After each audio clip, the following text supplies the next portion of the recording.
지갑을 한번 열어보십시오. 지금 이 순간 그 안에 만료된 카드가 있습니까? 몇 년 전 영수증이 구겨진 채 들어있습니까? 기억도 나지 않는 쿠폰이 끼워져 있습니까? 그것이 바로 올 하반기에도 돈이 당신 곁을 비켜가는 진짜 이유입니다. 대부분의 사람들은 지갑을 그저 돈을 넣어두는 곳이라고 생각합니다. 하지만 그것은 틀렸습니다. 풍수에서 지갑은 재물이 머무는 집입니다. 집이 낡고 어지럽고 쓸모없는 것들로 가득 차 있으면 귀한 손님은 문 앞에서 발길을 돌립니다. 돈도 마찬가지입니다. 지금 당신의 지갑이 그 집입니다. 오늘 이 자리에서 한 가지만 기억하십시오. 29 탕칠, 이 지나면 하반기의 기운이 굳어집니다. 기운이 굳는다는 것은 무슨 뜻입니까? 상반기에 흐르던 에너지의 방향이 하반기로 그대로 이어진다는 뜻입니다. 묵은 것을 정리하지 못한 채 이 날을 넘기면 아무리 열심히 일하고 아무리 아끼고 모아도 돈은 계속 새어나갑니다. 오늘 이 영상에서만 들을 수 있는 이야기를 드리겠습니다. 끝까지 들어주십시오. 스님이 수십 년 전에서 살며 깨달은 것이 있습니다. 사람들이 올해는 왜 이렇게 안 풀리지? 라고 말하는 애를 들여다보면 공통점이 있었습니다. 상반기에 묵은 것을 정리하지 못한 사람들이었습니다. 버려야 할 것을 붙들고 흘려보내야 할 감정을 끌어안고 비워야 할 공간을 채운 채로 시간을 보낸 사람들이었습니다. 시간 누누 얼스죠. 쌍개치 당 바이종 민이다. 하늘과 땅의 기운이 교차하는 날, 이 날을 기점으로 한 해의 에너지 흐름이 하반기로 방향을 틉니다. 이 교차점 이전에 묵은 기운을 털어내야 새 기운이 들어올 자리가 생깁니다. 그 자리를 만들어주는 것, 그것이 오늘 이 영상의 전부입니다. 지금 잠깐 눈을 감고 떠올려 보십시오. 지금 현관에 무엇이 있습니까? 신발이 몇 켤레나 나와 있습니까? 신발장 밖으로 삐져나온 낡은 슬리퍼, 뒤축이 달아 한쪽으로 기울어진 구두, 신는지 안 신는지도 모를 텐들. 그것들이 보이십니까? 풍수에서 현관은 기운이 처음 들어오는 문입니다. 그 문 앞에 낡고 무거운 것들이 쌓여 있으면 들어오려던 기운이 막히고 탁해집니다. 좋은 기운이 들어오려다 발길을 돌리는 것입니다. 재물도 기회도 인연도 함께 말입니다. 오늘 제가 말씀드릴 것은 단순한 풍수 이야기가 아닙니다. 인간의 문제, 물건의 문제, 말과 습관의 문제, 그리고 마음의 문제까지 지금 이 순간에도 당신 곁에서 돈을 밀어내고 있는 8가지 흐름입니다. 하나씩 들으실 때마다 이런 말이 나올 것입니다. 아, 나도 그랬구나. 이게 문제였구나. 당장 바꿔야겠다. 그리고 가장 중요한 이야기는 마지막에 있습니다. 지금 현관 이야기를 했습니다만 현관보다 훨씬 더 강하게 재물을 막는 공간이 따로 있습니다. 대부분의 사람이 전혀 신경 쓰지 않는 곳입니다. 그곳이 어디인지 지금부터 하나씩 말씀드리겠습니다. 절에는 산문이 있습니다. 절 입구에 세워진 문입니다. 스님들은 이 문을 가장 정갈하게 관리합니다. 왜냐고 물으면 이렇게 답합니다. 좋은 인연이 들어오는 곳이기 때문입니다. 집도 다르지 않습니다. 현관은 바깥의 기운이 처음 집 안으로 들어오는 통로입니다. 이 통로가 막혀 있으면 들어오려던 기운이 그 앞에서 멈춥니다. 재물의 기운도 좋은 소식도 새로운 기회도 함께 멈춥니다. 현관이 좁고 어두운 것은 어쩔 수 없습니다. 하지만 현관이 무겁고 탁한 것은 당신이 만든 것입니다. 지금 잠깐 생각해 보십시오. 당신 집 현관에 신발이 몇 켤레 나와 있습니까? 신발장 안에 들어가지 못하고 밖으로 밀려 나온 것들이 있습니까? 신발은 단순한 물건이 아닙니다. 신발은 당신이 하루 종일 세상과 맞닿는 접점입니다. 밖에서 들어온 모든 기운을 발바닥으로 받아 그 안에 담아 집으로 돌아옵니다. 낡고 뒤축이 기울어진 신발은 그 주인의 걸음걸이를 조금씩 흐트러뜨립니다. 흐트러진 걸음은 흐트러진 자세를 만들고 흐트러진 자세는 흐트러진 기운을 만듭니다. 걸음이 바르지 않으면 인생의 방향도 조금씩 틀어집니다. 여기서 대부분의 사람이 놓치는 것이 있습니다. 신발의 방향입니다. 신발코가 문 밖을 향하고 있는 집, 현관에 벗어놓은 신발들이 모두 바깥쪽을 향해 놓여 있는 집, 풍수에서 이것은 재물이 집 밖으로 향하는 형국입니다. 신발코가 문 밖을 바라보고 있으면 그 집의 돈도 문 밖을 향해 나갑니다. 지금 당신 집 현관 신발들은 어느 방향을 보고 있습니까? 그렇다면 무엇을 버려야 합니까? 29 탕칠 전에 현관에서 반드시 정리해야 할 것들이 있습니다. 뒤축이 한쪽으로 1cm 이상 기울어진 신발, 1년 이상 신지 않는 신발, 색이 바래거나 형태가 무너진 슬리퍼, 신발장 밖에 3켤레 이상 방치된 것들입니다. 이것들을 보며 이렇게 생각하는 분들이 있습니다. 아직 신을 수 있는데 버리면 아깝잖아. 그 마음 이해합니다. 하지만 이것만 기억하십시오. 낡은 신발 한 켤레가 차지하는 그 자리는 새로운 기운이 들어올 자리를 맡고 있는 것입니다. 물건의 자리가 아닙니다. 기운의 자리입니다. 작은 자리 하나가 큰 흐름을 바꿉니다. 실제로 이런 일이 있었습니다. 오래된 신발들을 정리한 분이 있었습니다. 현관을 비우고 신발장을 정돈하고 문 안쪽으로 신발코를 돌려놓았습니다. 그리고 일주일쯤 지났을 때 오랫동안 연락이 없던 거래처에서 전화가 왔습니다. 몇 년간 멈춰있던 일이 다시 움직이기 시작했습니다. 우연일 수도 있습니다. 하지만 이런 일이 한 번이 아니라 반복될 때 그것은 더 이상 우연이 아닙니다. 그것은 법칙입니다. 현관을 정리하는 것은 어렵지 않습니다. 오늘 집에 돌아가서 딱 10분만 쓰십시오. 신발장 밖에 나와 있는 것들을 전부 안으로 넣거나 버릴 것은 버리십시오. 신발코를 집 안쪽으로 돌려놓으십시오. 현관 바닥을 한번 닦아내십시오. 10분입니다. 그 10분이 하반기의 흐름을 바꾸는 시작이 될 수 있습니다. 그런데 한 가지 말씀드려야 할 것이 있습니다. 현관은 시작입니다. 입구입니다.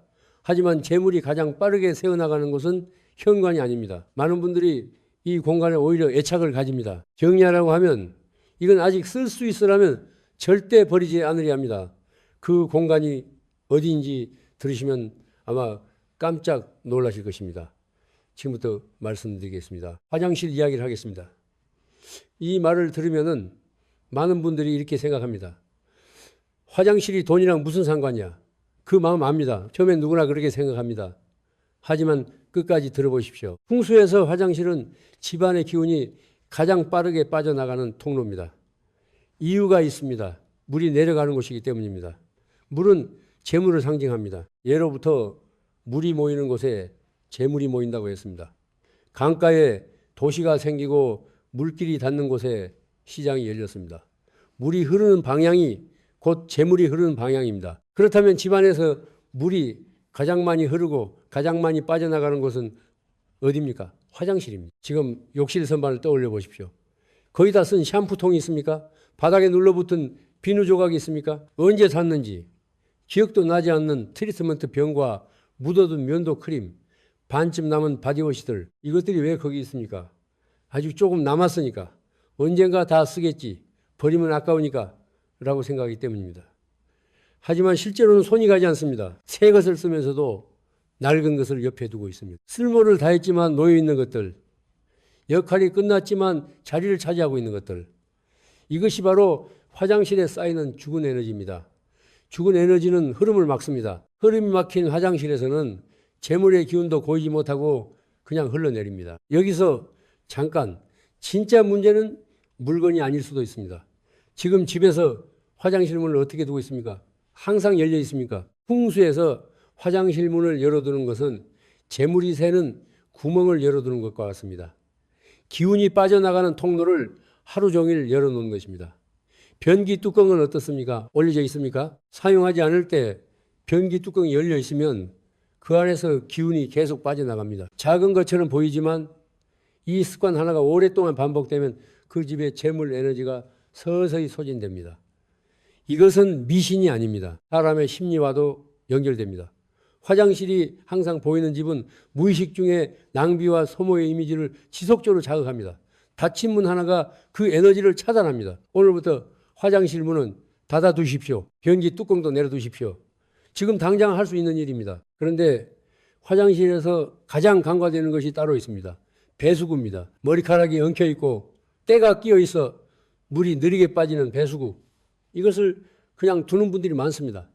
눈에 잘 띄지 않으니까요. 냄새가 나도 그냥 두는 경우도 있습니다. 배수구가 막히면 물이 느리게 빠집니다. 물이 느리게 빠진다는 것은 기운이 정체된다는 뜻입니다. 흘러야 할 것이 흐르지 못하고 고여있는 것입니다. 재물의 흐름도 그렇게 조금씩 느려집니다. 배수구 청소 언제 하셨습니까? 기억이 나지 않는다면 오늘 하십시오. 29 탕칠 전에 화장실에서 해야 할 일을 정리해 드리겠습니다. 다 쓴 용기들은 전부 버리십시오. 남아있어도 오래된 것들은 함께 버리십시오. 오래된 칫솔은 지금 당장 교체하십시오. 물때를 제거하고 배수구를 청소하십시오. 그리고 화장실 문을 닫는 습관을 오늘부터 시작하십시오. 화장실 청소는 단순한 위생의 문제가 아닙니다. 재물이 빠져나가는 속도를 늦추는 행위입니다. 깨끗한 화장실은 기운이 머무는 화장실입니다. 기운이 머무는 집에서는 돈도 머뭅니다. 현관을 비우고 화장실을 정리했다면 이제 집안에서 가장 직접적으로 재물을 담는 물건 이야기를 해야 합니다. 공간이 아닙니다. 물건입니다. 매일 손에 들고 다니고 매일 열었다 닫았다 하는 그 안에 지금 무엇이 들어있느냐가 당신의 재물 흐름을 그대로 보여줍니다. 대부분의 사람이 이것을 아무렇게나 다룹니다. 그리고 돈이 안 모인다고 합니다. 지금부터 그 이야기를 드리겠습니다. 스님이 누군가를 처음 만날 때 조용히 보는 것이 있습니다. 그 사람의 지갑입니다. 지갑을 꺼내는 방식, 지갑의 두께, 지갑을 다루는 손길, 그것만 봐도 그 사람의 재물 흐름이 보입니다. 돈을 어떻게 대하는 사람인지가 보입니다. 지갑은 단순한 소지품이 아닙니다. 지갑은 돈이 머무는 집입니다. 집이 좁고 지저분하고 온갖 쓸모없는 것들로 가득 차 있으면 사람이 오래 머물지 않습니다. 귀한 손님일수록 더 빨리 떠납니다. 돈도 마찬가지입니다. 지금 지갑을 꺼내 보십시오. 안을 열어 보십시오. 만료된 신용카드가 있습니까? 유효 기간이 지났는데도 그냥 꽂혀 있는 카드, 2년 전, 3년 전 영수증이 구겨진 채 들어있습니까? 한 번도 쓰지 않은 포인트 카드가 몇 장씩 쌓여 있습니까? 기억도 나지 않는 쿠폰, 반점 찢어진 명함, 어느 가게의 이 스탬프 카드, 이것들을 왜 버리지 못합니까? 언젠가 쓸 것 같아서입니다. 그 언젠가는 오지 않습니다. 그리고 그 언젠가를 기다린 동안 새 돈이 들어올 자리가 사라집니다. 지갑이 과거로 가득 차 있으면 현재의 돈이 머물 공간이 없습니다. 여기서 많은 분들이 착각하는 것이 있습니다. 지갑이 두꺼울수록 돈이 많은 것이라고 생각합니다. 그러나 풍수에서 두꺼운 지갑은 막힌 재물을 상징합니다. 지갑이 두껍고 무거운 것은 들어온 것이 나가지 못하고 쌓인 것이 아닙니다. 쓸모없는 것들이 가득 찬 것입니다. 그 무게만큼 재물의 흐름이 눌려 있습니다. 가볍고 깔끔한 지갑, 필요한 것만 담긴 지갑, 그 안에서 돈이 편안하게 머뭅니다. 지갑 색깔을 묻는 분들이 있습니다. 스님, 무슨 색 지갑이 좋습니까? 검은색은 돈을 모으는 색입니다. 들어온 것을 붙드는 힘이 있습니다. 노란색과 금색은 재물을 불러들이는 색입니다. 갈색과 베이지는 안정적인 흐름을 만드는 색입니다. 빨간색은 돈이 빠르게 드나드는 색입니다. 들어오는 것도 많지만 나가는 것도 많습니다. 하지만 색보다 더 중요한 것이 있습니다. 지갑을 어디에 두느냐입니다. 지갑을 바지 뒷주머니에 넣고 하루 종일 앉아 있는 분들이 있습니다. 재물을 깔고 앉는 것입니다. 눌린 재물은 흐르지 못합니다. 지갑은 반드시 앞주머니나 가방 안 몸의 앞쪽 높은 곳에 두어야 합니다. 지갑을 높이 두는 것은 재물을 소중히 여기는 행위입니다. 지갑 이야기를 했으니 이제 서랍 이야기를 해야 합니다. 서랍은 집안에 보이지 않는 창고입니다. 눈에 보이지 않은 이 사람들은 서랍에 무엇을 넣는지 잘 신경 쓰지 않습니다. 그냥 밀어넣습니다. 닫아버립니다. 잊어버립니다. 지금 서랍을 열어보십시오. 몇 년 된 건전지가 있습니까? 어느 제품의 것인지도 모를 사용 설명서가 있습니까? 잃어버렸다고 생각했던 볼펜들, 연결처도 기억나지 않는 케이블들, 버튼이 빠진 리모컨, 쓰지 않는 충전기들, 이것들이 가득합니까? 보이지 않는다고 해서 없는 것이 아닙니다. 서랍 안에 쌓인 막힌 기운은 보이지 않는 곳에서 조용히 재물의 흐름을 틀어막습니다. 눈에 보이지 않기 때문에 더 오래, 더 깊이 영향을 미칩니다. 집안 어딘가에 정리되지 않은 서랍이 하나 있다면 그 서랍이 당신도 모르는 사이 재물의 통로를 막고 있는 것입니다. 29 탕칠 전에 서랍 하나만 비워보십시오. 전부 다 하려고 하면 못합니다. 서랍 하나, 딱 하나만 거기서 시작하십시오. 그런데 지갑도 서랍도 결국은 물건의 문제입니다. 물건은 정리하면 됩니다. 버리면 됩니다. 눈에 보이니까 할 수 있습니다. 하지만 눈에 보이지 않으면서 물건보다 훨씬 강력하게 재물을 밀어내는 것이 있습니다. 매일 당신의 입에서 나오는 것입니다. 바로 말입니다. 이 이야기가 오늘 영상에서 가장 중요한 부분일 수 있습니다. 많은 분들이 여기서 처음으로 자신을 돌아보게 됩니다. 지금부터 말씀드리겠습니다. 절에서는 말을 함부로 하지 않습니다. 밥을 먹을 때도 일을 할 때도 걸을 때도 스님들은 말을 아낍니다. 처음 절에 온 사람들은 이것을 답답하게 느낍니다. 왜 이렇게 말이 없냐고 합니다. 이유가 있습니다. 말 한마디가 기운을 만들기 때문입니다. 말은 공기를 타고 흐릅니다. 그 말이 공간에 스며들고 그 공간에 사는 사람에게 다시 돌아옵니다. 좋은 말은 좋은 기운을 만들고 나쁜 말은 나쁜 기운을 쌓습니다. 그리고 그 기운이 그 집의 흐름을 만듭니다. 재물도 다르지 않습니다. 돈에 대해 어떤 말을 하느냐가 돈이 당신 곁에 머무느냐 떠나느냐를 결정합니다. 이런 말 자주 하십니까? 돈이 없어. 나는 원래 돈복이 없어. 이거 사기 너무 비싸. 돈 버는 게 어디 쉬워. 우리 집은 원래 가난해. 듣고 보니 어떻습니까? 낯설게 느껴집니까? 아니면 하루에도 몇 번씩 하는 말처럼 느껴집니까? 이 말들은 일상적인 푸념처럼 들립니다. 별것 아닌 것처럼 느껴집니다. 그런데 이 말들이 반복될 때마다 당신의 뇌와 무의식은 그것을 사실로 받아들입니다. 나는 돈이 없는 사람, 나는 돈복이 없는 사람. 이 프로그램이 무의식에 깊이 새겨집니다. 그리고 그 프로그램대로 현실이 만들어집니다. 여기서 잠깐 멈춰야 합니다. 풍수는 공간만의 이야기가 아닙니다. 당신이 매일 뱉는 말이 당신이 사는 공간의 기운을 만듭니다. 현관을 아무리 깨끗이 해도 화장실 아무리 정리해도 매일 돈이 없어를 반복하면 그 말이 공간을 다시 탁하게 만듭니다. 말은 보이지 않습니다. 그래서 더 무섭습니다. 그렇다면 어떻게 바꿉니까? 한 번에 다 바꾸려면 안 됩니다. 어색합니다. 억지스럽습니다. 오래가지 않습니다. 하나씩 바꾸십시오. 돈이 없어 대신 지금은 아끼는 시기야. 나는 돈복이 없어. 대신 내 재물운이 지금 열리고 있어. 이건 너무 비싸. 대신 이건 내가 더 벌면 살 수 있어. 돈 버는 게 어디 쉬워. 대신 나는 내 방식으로 길을 찾고 있어. 처음에는 말이 따로 돕니다. 마음이 따라오지 않습니다. 괜찮습니다. 계속 하십시오. 말이 바뀌면 생각이 바뀝니다. 생각이 바뀌면 행동이 바뀝니다. 현실이 바뀝니다. 이것은 신비로운 이야기가 아닙니다. 심리학이 수십 년간 증명해 온 사실입니다. 그런데 말보다 더 깊은 곳에 문제가 있는 분들이 있습니다. 돈 자체를 불편하게 여기는 분들입니다. 돈은 더러운 것이다. 돈 밝히는 사람은 천박하다. 돈 이야기를 꺼내는 것 자체가 부끄럽다. 이런 생각이 어릴 때부터 마음속에 새겨진 분들이 있습니다. 부모님에게서 들은 말일 수도 있고 살아오면서 스스로 만든 생각일 수도 있습니다. 그런데 이 생각이 무의식에 박혀 있으면 돈이 가까이 오려 해도 스스로가 밀어냅니다. 돈을 원하면서도 돈을 부끄러워합니다. 돈을 바라면서도 돈을 멀리합니다. 이 모순이 재물운을 막는 가장 깊은 장벽 중 하나입니다. 돈은 에너지입니다. 더럽지 않습니다. 나쁘지 않습니다. 돈 자체에는 선도 악도 없습니다. 그것을 어떻게 쓰느냐가 선이 되고 악이 될 뿐입니다. 돈을 소중히 여기십시오. 돈이 들어올 때 감사히 받으십시오. 돈을 쓸 때 바르게 쓰십시오. 그런 사람에게 돈은 기꺼이 머뭅니다. 돈을 존중하는 사람 곁에 돈이 머무는 것은 자연스러운 이치입니다. 오늘 집에 돌아가서 하나만 체크해 보십시오. 하루 동안 자신이 돈에 대해 어떤 말을 하는지 지켜보십시오.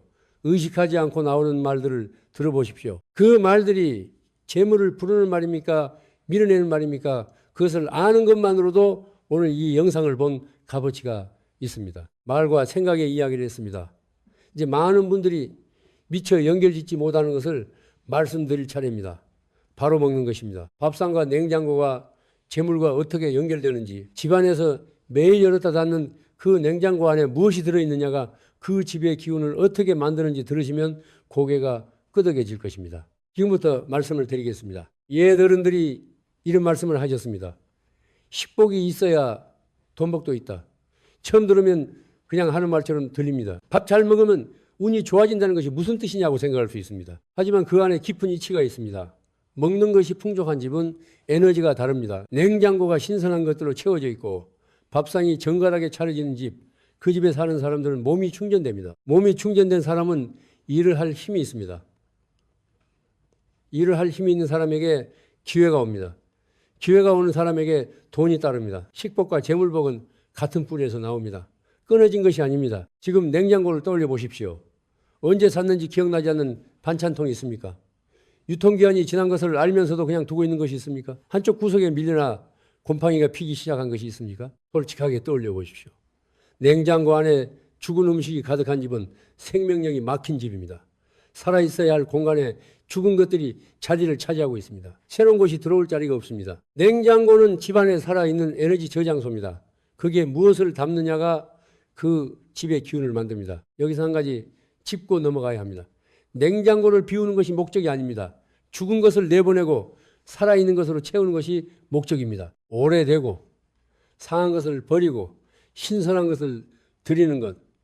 그 행위 자체가 기운의 순환을 만듭니다. 냉장고 아니 깔끔하고 신선할 때 그 집에 사는 사람의 몸과 마음도 달라집니다. 작은 변화지만 매일 여는 공간이기 때문에 그 영향이 쌓입니다. 29 탕칠 전에 냉장고를 한번 비워보십시오. 유통기한 지난 것, 오래된 것, 더 이상 먹지 않을 것들 전부 꺼내십시오. 그리고 안을 한번 닦아내십시오. 그 뒤에 신선한 것들로 다시 채우십시오. 그 행위가 재물의 흐름을 바꾸는 시작이 됩니다. 이제 식탁 이야기를 해야 합니다. 식탁은 가족이 모이는 곳입니다. 함께 밥을 먹고 이야기를 나누고 하루를 마무리하는 곳입니다. 풍수에서 식탁은 그 집에 화목한 기운이 모이는 자리입니다. 그런데 지금 많은 집에서 식탁이 다른 용도로 쓰이고 있습니다. 우편물이 쌓여 있습니다. 읽다만 책이 올려져 있습니다. 개봉하지 않은 택배 상자가 있습니다. 충전기가 꽂혀 있습니다. 어제 입다 벗은 옷이 걸쳐져 있습니다. 식탁이 아닌 것입니다. 식탁이 본래 역할을 이루면 그 집에 화목한 기운이 흩어집니다. 화목한 기운이 흩어진 집에서는 재물의 기운도 오래 머물지 않습니다. 사람이 모이지 않는 곳에 좋은 것도 모이지 않습니다. 가족이 함께 밥을 먹는 식탁, 그 단순한 행위 자체가 그 집의 기운을 살아있게 만드는 힘입니다. 식탁 위에 올려진 것들을 치워보십시오. 밥 먹는 자리는 밥 먹는 자리로 두십시오.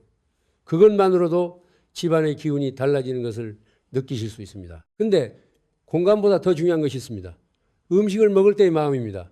지금 밥을 어떻게 먹고 있습니까? 스마트폰을 보면서 먹습니까? 뉴스를 틀어놓고 먹습니까? 무엇을 먹는지도 모른 채 빠르게 삼킵니까? 밥 한 끼를 그렇게 보내면 그 시간 동안 몸은 음식을 받아들이지만 마음은 다른 곳에 가 있습니다.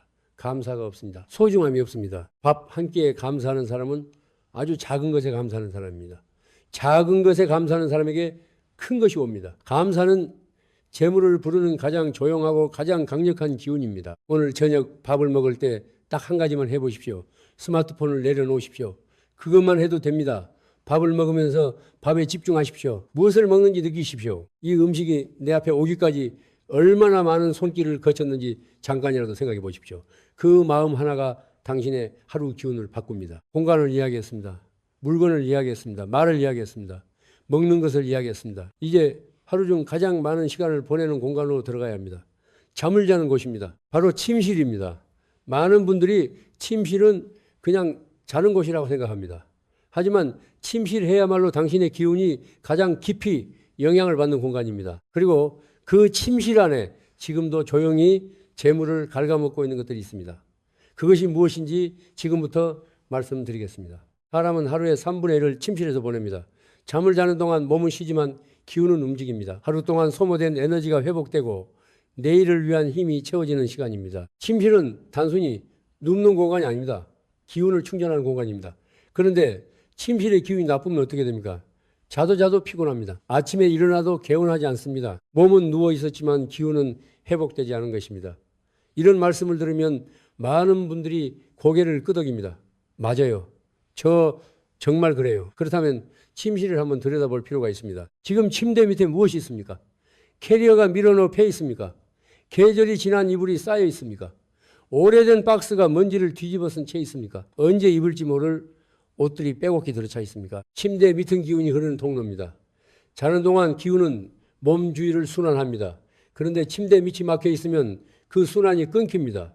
기운이 돌지 못하고 정체됩니다. 정체된 기운 안에서 자고 일어난 몸은 충전이 아니라 소모를 경험합니다. 재물 에너지도 그 안에서 함께 정체됩니다. 그런데 여기서 진짜 문제가 있습니다. 침대 밑에 물건이 있는 것도 문제지만 그 물건이 무엇이냐가 더 중요합니다. 과거가 담긴 물건이 있습니까? 헤어진 연인에게서 받은 선물, 다니다 그만둔 직장의 자료들, 이미 끝난 관계의 흔적들, 오래된 일기장, 잊고 싶은 시절의 사진들, 이것들을 침대 밑에 두고 자는 분들이 있습니다. 그 물건들은 밤새 과거의 에너지를 방출합니다. 자는 동안 당신의 기운이 과거로 향합니다. 과거에 묶인 사람은 새로운 기회를 알아보지 못합니다. 눈앞에 와도 잡지 못합니다. 침대 밑을 비우십시오. 과거의 물건은 더 빠르게 지우십시오. 침대의 방향도 살펴봐야 합니다. 머리를 어느 방향으로 두고 자십니까? 머리를 북쪽으로 두면 지구의 자기장과 몸의 에너지가 같은 방향으로 흐릅니다. 잠이 깊어지고 회복이 빨라집니다. 남쪽으로 두는 것도 나쁘지 않습니다. 하지만 머리를 서쪽으로 두는 것은 피하는 것이 좋습니다. 문을 등지고 자는 것도 문제입니다. 문이 뒤에 있으면은 무의식 중에 긴장 상태가 지속됩니다. 자는 동안에도 몸이 완전히 이완되지 않습니다. 문은 반드시 시야 안에 들어오는 방향으로 자야 합니다. 침대가 문과 일직선에 놓여 있는 경우도 있습니다. 문에서 들어오는 기운이 그대로 몸을 향해 흐릅니다. 가능하다면 문과 대각선 방향으로 침대를 배치하십시오. 기운이 부드럽게 돌아 들어오게 됩니다. 이제 침실에서 하면 안 되는 것들을 말씀드리겠습니다. 침실에서 일을 하는 분들이 있습니다. 퇴근 후 침대에 누워 노트북을 열고 업무를 봅니다. 거래처 메일에 답장을 씁니다. 내일 회의 자료를 정리합니다. 그러다 그대로 잠이 듭니다. 이렇게 되면 침실이 일의 공간이 됩니다. 스트레스의 공간이 됩니다. 몸은 누워 있어도 뇌는 긴장을 놓지 못합니다. 침실에 들어서는 순간부터 몸이 쉬지 못하는 것입니다. 침실과 일은 반드시 분리해야 합니다. 스마트폰은 어떻습니까? 잠들기 전에 스마트폰을 보는 분들이 많습니다. 뉴스를 확인하고 영상을 보고 SNS를 스크롤합니다. 그러다 어느 순간 눈이 감깁니다. 그 상태로 잠이 들면 뇌는 흥분 상태를 유지한 채 수면에 들어갑니다. 깊은 잠이 오지 않습니다. 꿈이 많아집니다. 아침에 일어나도 머리가 무겁습니다. 스마트폰을 머리맡에 두고 자는 것도 문제입니다. 전자파가 수면의 질을 떨어뜨린다는 것은 이미 여러 연구에서 밝혀진 사실입니다. 기운의 회복이 절반도 이루어지지 않습니다. 오늘 밤부터 스마트폰을 침대에서 멀리 두십시오. 손이 닿지 않는 곳에 두십시오. 처음 며칠은 불편합니다. 하지만 일주일이 지나면 아침이 달라지는 것을 느끼실 것입니다. 29탕 7 전에 침실에서 해야 할 일을 정리해 드리겠습니다. 침대 밑을 비우십시오. 과거의 물건은 집 밖으로 내보내십시오. 침대의 방향을 확인하고 가능하다면 조정하십시오. 침실에서 일하는 습관을 끊으십시오. 오늘 밤 스마트폰 없이 한번 자보십시오. 딱 하룻밤입니다. 그 하룻밤이 달라지면 다음날 아침이 달라집니다. 아침이 달라지면 하루가 달라집니다. 하루가 달라지면 흐름이 달라집니다. 공간 이야기를 많이 했습니다. 현관, 화장실, 지갑, 냉장고, 침실 모두 공간과 물건의 이야기였습니다. 그런데 이것들을 전부 정리했는데도 재물운이 열리지 않는 사람들이 있습니다. 공간은 깨끗한데 돈이 여전히 모이지 않습니다. 왜 그렇습니까? 이제 가장 근본적인 이야기를 해야 합니다. 물건의 문제가 아닙니다. 공간의 문제가 아닙니다. 사람의 문제입니다. 관계의 문제입니다. 그리고 마음의 문제입니다. 재물을 가장 확실하게 막는 것은 눈에 보이지 않는 곳에 숨어 있습니다. 지금부터 드리는 이야기가 오늘 영상의 가장 깊은 부분입니다. 끝까지 들어주십시오. 공간을 깨끗이 했습니다. 말을 바꿨습니다. 냉장고를 비웠습니다. 침대 밑을 정리했습니다. 그런데도 돈이 모이지 않는 사람이 있습니다. 스님이 그런 분들을 만나면 조용히 묻습니다. 주변에 만날 때마다 기운이 빠지는 사람이 있습니까? 대부분 잠시 멈춥니다. 그리고 누군가의 얼굴이 떠오릅니다. 에너지를 빼앗는 사람이 있습니다. 만날 때마다 부정적인 말을 합니다. 남의 일이 잘 되면 깎아내립니다. 항상 불평하고 항상 남 탓을 합니다. 세상이 나쁘고 사람이 나쁘고 운이 나쁘다고 합니다. 그 사람 옆에 오래 있으면 어떻게 됩니까? 처음에는 그냥 피곤합니다. 그런데 그것이 반복되면 당신의 생각도 조금씩 그 방향으로 흘러갑니다. 모르는 사이에 말이 부정적으로 바뀝니다. 모르는 사이에 기운이 낮아집니다. 기운이 낮아진 사람에게 재물의 기운은 가까이 오지 않습니다. 이것은 냉정한 이야기처럼 들릴 수 있습니다. 하지만 스님이 말씀드리는 것은 그 사람을 멀리하라는 것이 아닙니다. 그 사람과 함께하는 시간 동안 당신이 중심을 잃지 말라는 것입니다. 그 사람의 말에 끌려가지 말라는 것입니다. 부정적인 말이 나올 때 속으로 조용히 거리를 두십시오. 동의하지 않아도 됩니다. 반박하지 않아도 됩니다. 그냥 흘려보내십시오. 물이 바위에 부딪혀도 물은 계속 흐릅니다. 당신의 기운도 그렇게 흘러야 합니다. 이제 더 아픈 이야기를 해야 합니다. 오래전에 빌려주고 돌려받지 못한 돈이 있습니까? 그 돈 생각이 가끔 납니까? 그 사람 생각이 나면 기분이 나빠집니까? 원망스럽습니까? 억울합니까? 배신감이 남아 있습니까? 그 감정들이 지금도 살아있다면 그것이 문제입니다. 감정은 에너지입니다. 원망의 감정, 억울함의 감정, 분노의 감정, 이것들은 당신의 재물 에너지를 조금씩 소모합니다. 돌려받지 못한 그 돈을 향해 당신의 에너지가 지금도 흘러가고 있습니다. 놓아주십시오. 그 돈을 마음속으로 놓아주십시오. 그 인연의 값으로 썼다. 그것으로 그 관계가 정리되었다. 나는 이미 그 돈을 보냈다. 이렇게 생각하십시오. 용서하라는 것이 아닙니다. 잊으라는 것도 아닙니다. 다만 그 돈을 향해 흘러가던 당신의 에너지를 이제 당신 쪽으로 되돌려 오십시오. 원망을 놓아야 재물이 들어올 자리가 생깁니다. 이것은 풍수의 이야기가 아닙니다. 마음의 이야기입니다. 그리고 마음이 바뀌어야 현실이 바뀝니다. 여기서 많은 분들이 오해하는 것이 있습니다. 돈을 모으려면 최대한 아껴야 한다. 한 푼도 나가면 안 된다. 맞는 말입니다. 하지만 절반만 받습니다. 물이 고이기만 하면 어떻게 됩니까? 썩습니다. 냄새가 납니다. 생명이 살 수 없게 됩니다. 물은 흘러야 깨끗해집니다. 흘러야 살아 있습니다. 돈도 마찬가지입니다. 가치 있는 곳에 쓰십시오. 고마운 사람에게 베푸십시오. 필요한 사람을 도우십시오. 그 흐름이 돈을 살아있게 만듭니다. 살아있는 돈은 다시 돌아옵니다. 더 커져서 돌아오는 경우도 있습니다. 아깝다고 가두지 마십시오. 쓰되 낭비하지 마십시오. 물이 막듯이 흐르는 돈이 재물을 만듭니다. 오늘 영상에서 많은 것을 말씀드렸습니다. 현관에 낡은 신발, 화장실에 죽은 에너지, 지갑 속 묵은 것들, 냉장고에 오래된 음식, 침대 밑에 과거, 입에서 나오는 말, 마음속의 원망, 이것들이 전부 연결되어 있습니다. 공간이 막히면 기운이 막힙니다. 기운이 막히면 말이 부정적으로 바뀝니다. 말이 부정적으로 바뀌면 생각이 어두워집니다. 생각이 어두워지면 행동이 느려집니다. 행동이 느려지면 기회를 놓칩니다. 그 시작이 어디입니까? 아주 작은 것입니다. 신발 한 켤레, 영수증 한 장, 말 한마디입니다. 그런데 가장 마지막으로 가장 깊은 이야기를 해야 합니다. 오늘 영상에서 버려야 할 것들을 많이 말씀드렸습니다. 물건들, 습관들, 감정들. 하지만 그것들보다 더 먼저 버려야 할 것이 있습니다. 마음속에 있는 것들입니다. 나는 안 돼. 우리 집은 원래 이래. 나는 태어날 때부터 운이 없어. 이미 늦었어. 어차피 해봤자 달라지는 건 없어. 이것들이 가장 강한 재물의 장벽입니다. 현관을 아무리 깨끗이 해도 이 믿음이 남아있으면 기운은 다시 막힙니다. 지갑을 새 것으로 바꿔도 이 체념이 남아있으면 돈은 머물지 않습니다. 말을 아무리 바꾸어도 이 포기가 마음 깊은 곳에 뿌리를 내리고 있으면 변화는 겉돌기만 합니다. 이 믿음들은 어디서 왔습니까? 오래전에 누군가가 한 말에서 왔을 수 있습니다. 살아오면서 반복된 실패에서 왔을 수 있습니다. 스스로 만들어 온 이야기에서 왔을 수 있습니다. 어디서 왔든 상관없습니다. 중요한 것은 지금 그것을 버릴 수 있느냐입니다. 29 당연칠까지 아직 시간이 있습니다. 오늘 이 영상을 끝까지 보신 분들께 드리고 싶은 말이 있습니다. 끝까지 보셨다는 것은 바꾸고 싶다는 마음이 있다는 것입니다.